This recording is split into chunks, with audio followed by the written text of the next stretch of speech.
السلام علیکم ناظرین، آج میں ایک ایسے نوجوان کا واقعہ بیان کرنے لگا ہوں جس نے کربلا کے میدان میں ایسی بہادری اور شجاعت دکھائی کہ جس کی مثال نہیں ملتی۔ شروع کرنے سے پہلے آپ سے درخواست ہے کہ اگر آپ اس چینل پر نئے ہیں اور سبسکرائب نہیں کیا تو پلیز سبسکرائب کر دیں اور ویڈیو پوری دیکھا کریں۔ تو شروع کرتے ہیں۔ کربلا کے میدان میں جن 72 جانثاروں نے داد شجاعت دیتے ہوئے اپنی جانیں راہ حق میں قربان کر دیں، ان میں سے ایک نوجوان تھے جن کا نام وہب بن عبداللہ کلبی تھا۔ 18 سال کی عمر تھی، اٹھتی ہوئی جوانی اور شادی کو ابھی 17 دن ہوئے تھے۔ والدہ نے کہا، جاؤ بیٹا، شہزادہ حسین پر قربان ہو جاؤ۔ دنیا میں کوئی والدہ اپنا اکلوتا بیٹا، اور وہ بھی جس کی شادی کی خوشیاں ابھی پرانی نہ ہوئی ہوں، جدا ہوتے دیکھ کر کیسے زندہ رہ سکتی ہے۔ میری زندگی کمائی تم ہو، اور میری آرزوؤں اور امیدوں کی تمنائیں تمہیں سے وابستہ ہیں، مگر اے میرے سعادت مند بیٹے، یہ سب امیدیں زہرا کے لال سے مقدوم نہیں ہو سکتی۔ جاؤ اور جام شہادت پی کر اللہ کی راہ میں سرخروئی حاصل کرو۔ سعادت مند بیٹے نے جواب دیا، اماں جی، میں ایک لمحہ بھر بھی دیر کرنے کے لیے تیار نہیں، مگر میرے ساتھ امیدیں وابستہ کرنے والی کا کیا ہوگا؟ والدہ، اگر آپ اجازت دیں تو میں جاتے وقت اسے تسلی دیتا ہوں۔ والدہ نے کہا، بیٹا، عورتیں ناقص العقل ہوتی ہیں، کہیں اس سعادت ابدی سے محروم نہ ہو جاؤ۔ بیٹا، شہادت وہ نعمت ہے جو قسمت والوں کو ہی حاصل ہوتی ہے، دیکھنا کہیں بیوی کی محبت اس راہ میں حائل نہ ہو جائے۔ اچھا جاؤ، اسے تسلی دے کر آؤ، دیکھنا جلدی سے آنا ہوگا۔ وہب نے اپنی بیوی کے پاس جا کر کہا، اے میری ہم سفر، میں میدان جہاد میں جا رہا ہوں۔ آج سید عالم صلی اللہ علیہ وآلہ وسلم کے نور نظر، علی رضی اللہ تعالیٰ عنہ کے لال اور زہرا کے لاڈلے پر امتحان کا وقت آ گیا ہے۔ میں تجھے تسلی دینے کے لیے آیا ہوں کہ اللہ تعالیٰ پر بھروسہ رکھنا اور صبر و شکر کے ساتھ وقت گزارنا۔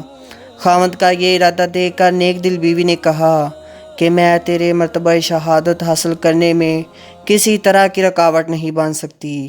میں تمہیں بخوشی اجازت دینے کے لیے تیار ہوں، مگر تمہیں میرے ساتھ ایک وعدہ کرنا ہوگا کہ جب تمہیں مرتبہ شہادت نصیب ہو اور جتنی حوریں تمہیں لینے آئیں تو اس وقت میرے بغیر جنت میں داخل نہ ہونا۔ مگر میں یہ وعدہ امام حسین رضی اللہ تعالیٰ عنہ کے روبرو لینا چاہتی ہوں۔ وہب نے کہا، مجھے یہ شرط منظور ہے۔ وہب اپنی والدہ اور بیوی کو ساتھ لیے امام علی مقام کی بارگاہ میں حاضر ہوتا ہے۔ وہب کی والدہ نے امام علی مقام کی خدمت میں عرض کیا، اے امام المسلمین، میری زندگی کی کمائی میرا صرف ایک یہی بیٹا ہے۔ مدت ہوئی اس کا باپ اس دار فانی سے کوچ کر گیا۔ میں نے اس کو بڑی محنتوں اور مشقتوں سے پال کر جوان کیا ہے۔ ابھی اس کی شادی کو صرف 17 دن ہوئے ہیں۔ حضور، میدان جہاد میں جانے کی اجازت دیں تاکہ یہ اپنے عزیز ترین جان کو آپ کے قدموں پر قربان کر سکے۔ آپ نے بخوشی قبول فرما کر وہب کی بیوی کے سر پر ہاتھ پھیرتے ہوئے فرمایا، تیرا شور ابھی بھی دیدار الہی سے مشرف ہونے والا ہے۔ حوض کوثر کے جام پلانے کے لیے جنت کی حوریں تیار کھڑی ہیں۔ بیٹی، آج تیری قسمت پر جنت کی حوریں رشک کر رہی ہیں۔ تم ایک مجاہد اور غازی کی بیوی ہو۔ حضرت امام علیہ السلام کے یہ تسلی بخش الفاظ سن کر نیک دل خاتون کی آنکھوں میں آنسو آ گئے۔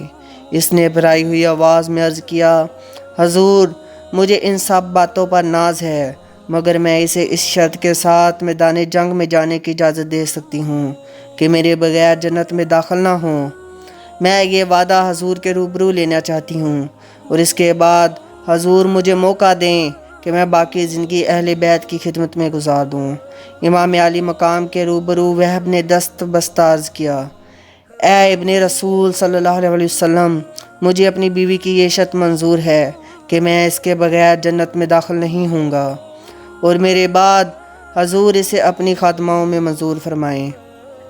وہب سر پر خود پہنے، جسم پر ذرہ زیب کے، ایک ہاتھ میں نیزہ اور دوسرے میں ڈھال لے کر دشمنوں کے سامنے آیا اور گرج کر کہا، امیر حسین و نعم الامیر، لہو لمعۃ کالسراج المنیر۔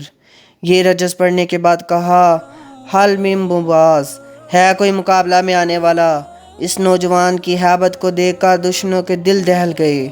آپ دیر تک مقابلے طلب کرتے رہے مگر لشکر اعداء میں سے کسی کو سامنے آنے کی جرات نہ ہوئی۔ آخر ابن سعد نے اپنی فوج سے کہا کہ اس چھوٹے سے بچے کا مقابلہ کرنے کے لیے میری فوج میں کوئی بہادر نہیں ہے؟ غیرت سے ڈوب کر مرتے کیوں نہیں؟ ایک معمولی سا لڑکا مقابلے طلب کرتا ہے، کوئی سامنے جانے کا نام نہیں لیتا، سب بزدل ہو گئے ہو۔ ابن سعد کا یہ طعنہ محکم بن طفیل پر برداشت نہ کر سکا اور گھوڑا دوڑاتا ہوا مقابلہ میں آ گیا۔ اس نے آتے ہی وہب پر نیزے کا وار کیا۔ وہب نے اس کا نیزہ پکڑ کر اس زور سے کھینچا کہ وہ گھوڑے سے گر گیا۔ وہب کی تلوار بجلی کی طرح اٹھی اور ایک ہی وار میں اسے واصل جہنم کر دیا۔ وہب تلوار کے کچھ ایسے جوہر دکھا رہے تھے کہ جو بھی سامنے آتا ایک ہی وار میں ٹکڑے کر دیے جاتا۔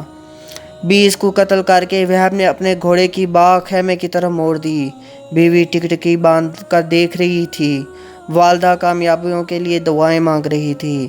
وہب نے گھوڑے سے اتر کر اپنی والدہ سے کہا، امی جان اب تو مجھ پر راضی ہوگی ہو؟ والدہ نے کہا، بیٹا میں تجھ پر حشر تک راضی ہوں۔ پھر آپ اپنی دلہن کی طرف آئے جو اپنی آنکھوں کے سامنے اپنے سہاگ کو قربان ہوتا دیکھ رہی تھی۔ دیکھا کہ اس کی آنکھوں میں زار زار آنسو ہیں۔ وہب نے فرمایا، کیوں روتی ہو؟ کیا تم نے مجھے بخوشی اجازت نہ دی تھی؟ ابھی آپ اسے تسلی ہی دے رہے تھے کہ میدان جنگ سے آواز آئی، حل من مبارز۔ وہب یہ آواز سنتے ہی گھوڑے پر چڑھے اور الوداع کہتے ہوئے میدان جنگ کا رخ فرمایا۔ بیوی کی آنکھوں میں آنسو کا ایک دریا تھا جو بہہ نکلا۔ جاں زغم فرسودہ دارم چون عالم آہ آہ، دل بے درد آلودہ دارم چون نگری میں زار زار۔ وہب گھوڑا دوڑاتا ہوا میدان میں آ گیا اور آتے ہی ایک ہی وار میں دشمن کا کام تمام کر دیا۔ ابن سعد نے کہا، اگر یہی حال تو رہا تو یہ ایک ہی نوجوان میری فوج کا خاتمہ کر دے گا۔ اس نے حکم دیا کہ اس نوجوان پر یکبار کی حملہ کر دیا جائے۔ حضرت وہب بن عبداللہ کلبی پر تیروں کی بارش ہو گئی جس پر تقریباً 1500 تیر لگے اور وہب زمین پر گر گئے۔ دشمنوں نے سر قلم کر کے خیمے میں پھینک دیا۔ ماں نے خون میں نہائے ہوئے سر کو سینے سے لگایا اور پڑھا، انا للہ و انا الیہ راجعون۔ بیوی نے اپنے شہید شوہر کا سر گود میں رکھا، سر کے دوپٹے سے چہرے کی گرد کو صاف کرتی ہیں اور کہتی ہیں، لے او یار حوالے رب دے، لمّی پئی جدائی، رب ملایا تے آ ملان گے، ہور امید نہ کائی۔ لے او یار حوالے رب دے، میلے 4 دناں دے، اس دن عید مبارک ہو سی جس دن پھر ملان دے۔ یہ کہا اور اس نیک دل بی بی کا سر بھی خاوند کی پیشانی پر جھک گیا۔ دیکھا تو اس کی روح بھی قفس انصری سے پرواز کر چکی تھی۔ سر کے دینے میں ذرہ تو نے تعمیل نہ کیا۔ آج کے لیے بس اتنا ہی کافی ہے۔ آپ سے درخواست ہے کہ پلیز اس چینل کو سبسکرائب کر دیں اور بیل آئیکن دبا دیں تاکہ مزید آنے والی نئی ویڈیوز آپ کو بر وقت مل سکیں۔ شکریہ۔ اللہ حافظ۔